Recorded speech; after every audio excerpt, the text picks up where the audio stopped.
Bareilly police ने लेखपाल मनीष कश्यप हत्याकांड का खुलासा कर दिया है।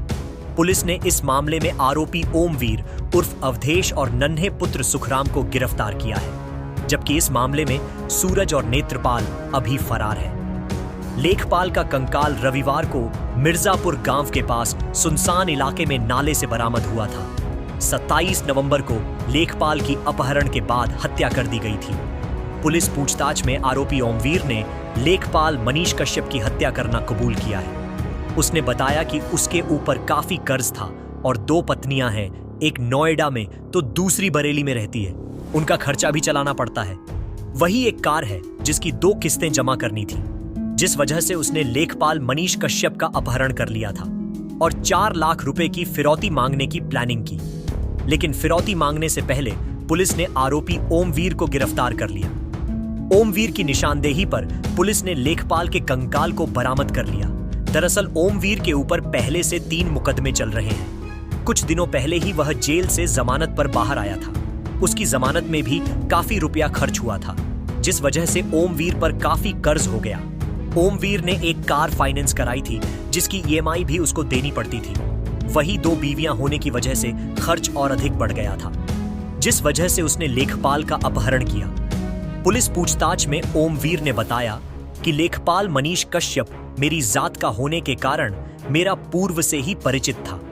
लेखपाल की तैनाती तहसील फरीदपुर में होने के कारण मैं उनका छोटा मोटा काम कर देता था, जिसके बदले में मुझे कुछ कमीशन मिल जाता था। मेरी आर्थिक स्थिति ज्यादा अच्छी नहीं है। मेरे मामा के साड़ू नन्हे लाल पुत्र सुखराम निवासी ग्राम नगरिया, कला थाना फतेहगंज, पूर्वी एक अन्य रिश्तेदार सूरज पुत्र अशोक निवासी बाकरगंज, फतेहगंज पूर्वी हाल निवासी ग्राम बभिया थाना कैंट और मेरे मामा के ससुर नेत्रपाल पुत्र मलखान निवासी ग्राम चुरानवदिया थाना अलीगंज के साथ मिलकर लेखपाल मनीष कश्यप के अपहरण की योजना बनाई। योजना के मुताबिक सूरज ने अपने मफलर से लेखपाल मनीष कश्यप का गला कसकर उसकी हत्या कर दी।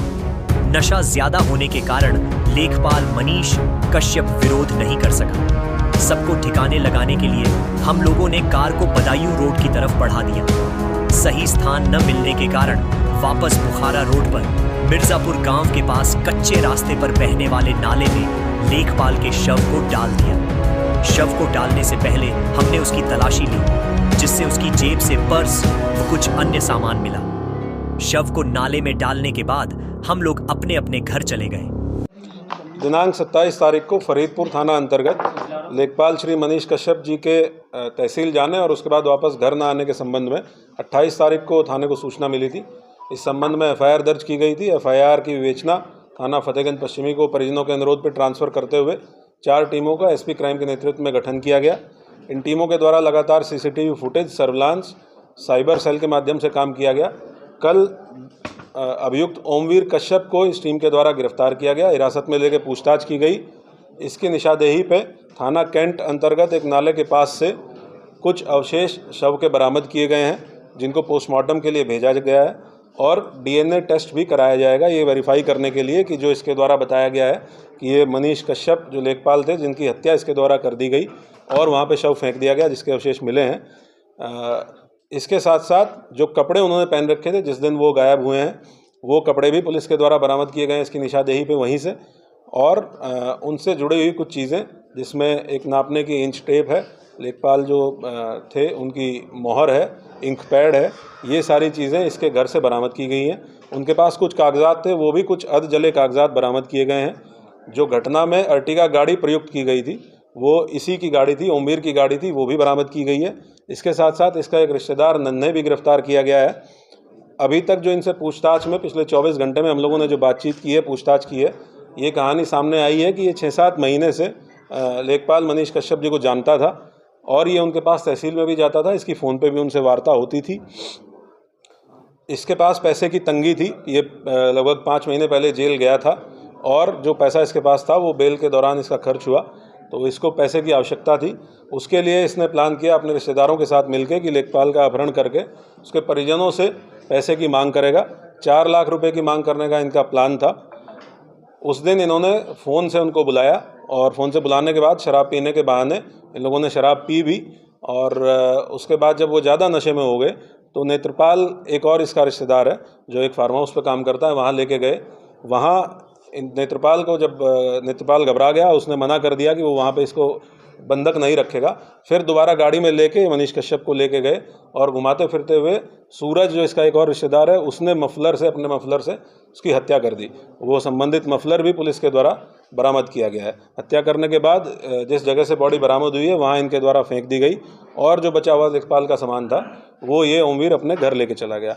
अभी तक हम लोगों के पास सीसीटीवी फुटेज उपलब्ध है जिसमें 27 तारीख को 3:10 पे जो लेखपाल थे मनीष कश्यप, वो पैदल जाते हुए दिख रहे हैं, वो यही कपड़े पहने हुए जो बरामद किए गए हैं और डिस्प्ले किए गए हैं।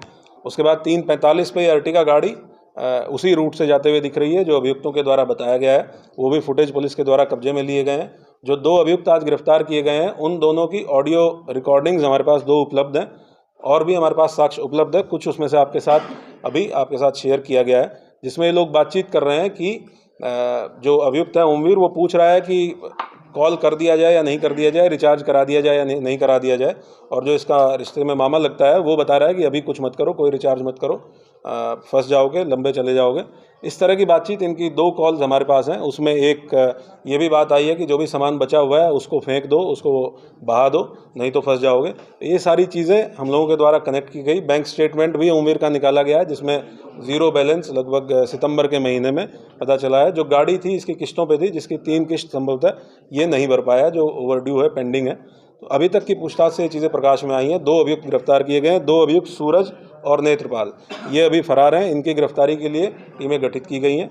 जो रिमेन्स बरामद हुए थे उनको पोस्टमार्टम के लिए भेजा गया है, साथ साथ में पैनल से पोस्टमार्टम कराने के लिए और डीएनए प्रोफाइलिंग, ताकि डीएनए मैच कराया जा सके, इसके लिए भी सीएमओ से अनुरोध किया गया है। हम लोग इसको जल्दी प्रोसेस करते हुए आगे की कार्रवाई सुनिश्चित की जाएगी। जल्दी ही जो 2 फरार अभियुक्त हैं उनकी गिरफ्तारी भी सुनिश्चित की जाएगी। नाले से जो है सिर्फ सिर मिला है और कुछ हड्डियां मिली हैं, बाकी धड़ अभी तक नहीं मिल पाया है। क्या लग रहा है कहीं और फेंका गया है बॉडी के? इन्होंने पूछताछ में बॉडी वहीं फेंकना बताया है और क्योंकि ये घटना 27 तारीख की है जब वो गायब हुए थे, इन्होंने 27 की रात में ही उनकी हत्या कर दी थी। तो ये एक संभावना है कि बॉडी डिकम्पोज हुई हो और वहाँ पे कुछ जंगली जानवर इस तरह के आए हों जिन्होंने बॉडी को डैमेज किया हो। लेकिन ये विवेचना में हम लोग इसको ज़रूर एक्सप्लोर करेंगे। वहाँ के लोकल लोगों से भी बातचीत करेंगे, वहाँ जो लोग आसपास जाते हैं उनसे भी बातचीत करेंगे। इनके द्वारा एक चीज़ बताई गई है कि इस बीच ये 2-3 बार वहाँ गए और इन्होंने बॉडी की स्टेट को देखा तो बॉडी काफ़ी डैमेज स्टेट में थी और जो कपड़े भी वहाँ से बरामद हुए हैं वो फटे हुए कपड़े कुछ बरामद हुए हैं, जिससे ये आशंका है कि वहाँ पे बॉडी इसी वजह से बॉडी डैमेज हुई है। सूरज और ओमवीर की मनीष कश्यप से दोस्ती थी लंबे टाइम से। जो सीडीआर से हम लोगों ने देखा कि इनकी बातचीत होती थी, इनका परिचय था आपस में और जाहिर सी बात है कि किसी परिचित व्यक्ति के कॉल करने पे ही कोई उनके साथ जाएगा और जो कॉल्स सीडीआर के माध्यम से भी तस्दीक हुई है कि कॉल किया गया था और बुलाया गया था और वो लोकेशन भी कंफर्म हुई है सीडीआर के माध्यम से। थाने स्तर पे क्या लापरवाही मानते हैं आप? क्योंकि लोगों से लगातार आरोप लगा रहे थे, पहले दिन गए तो उनकी तहरीर फेंक दी गई, फाड़ दी गई, अंगूठा लगवा के साथ केवल गुमशुदगी दर्ज की गई, अपहरण की बात कह रहे थे। पुलिस लगातार नकार रही थी कि कोई अपहरण नहीं हुआ है, कुछ नहीं हुआ है। जो परिजनों के द्वारा आरोप लगाया गया है स्थानीय थाने पे, उसके संबंध में मेरे द्वारा एक प्रारंभिक जांच ऑलरेडी ऑर्डर कर दी गई है और क्योंकि परिजनों को ये आशंका थी कि स्थानीय थाने से उनको न्याय नहीं मिलेगा, इसी वजह से तत्काल उनकी बात का संज्ञान लेते हुए विवेचना भी ट्रांसफ़र की गई थी और एसपी क्राइम जो डेडिकेटेडली क्राइम पे काम करने के लिए ही पोस्ट क्रिएटेड है, उनको उनके पर्यवेक्षण में सारी टीमें लगाई गई थी और उन्हीं टीमों के द्वारा कार्रवाई करते हुए इस घटना का अनावरण किया गया। परिजन शुरू से आरोप लगा रहे थे कि कुछ लोग अपने जमीन का बड़ा मामला है, कुछ लोग हत्या कराना चाहते हैं, हत्या कर सकते हैं। अपहरण की बात तो उन्होंने भी इस बात को नहीं किया था कि ऐसा तो नहीं कुछ लोग ऐसा कोई बड़ा गैंग काम कर रहा हो जो जिसके पीछे हो, जिन्होंने इनको हटाना चाहते हो, इन लोगों को हायर करके इनसे मर्डर ही करा दिया। अपहरण की बात तो कहीं ना तो फिरौती की मांग की गई उनसे, ना परिजनों ने इन पे आरोप लगाया कि हम ये हमारे कोई अपहरण कर सकते हैं। उन्होंने आज भी टिल टुडे भी वो ये कह रहे हैं कि पुलिस ने इसमें कहीं ना कहीं कुछ खेल कर दिया है और ये लोग एक्चुअल नहीं पकड़े गए हैं। ऐसा तो नहीं कोई पीछे कोई और बड़ी साजिश हो जिन्होंने इनसे हायर करके इनसे हत्या करा दी हो और एक बड़ा खेल बंद कर दिया हो। जो परिजनों के द्वारा आशंका जताई गई थी, आप को विदित है कि उसमें राजस्व टीम के द्वारा भी ऑलरेडी जांच कर ली गई है, जिसमें संभवतः किसी प्रकार का कोई अनियमितता अभी तक नहीं पाई गई है। उसमें हमारे एसपी नॉर्थ साहब, एडीएम साहब भी मौके पे गए थे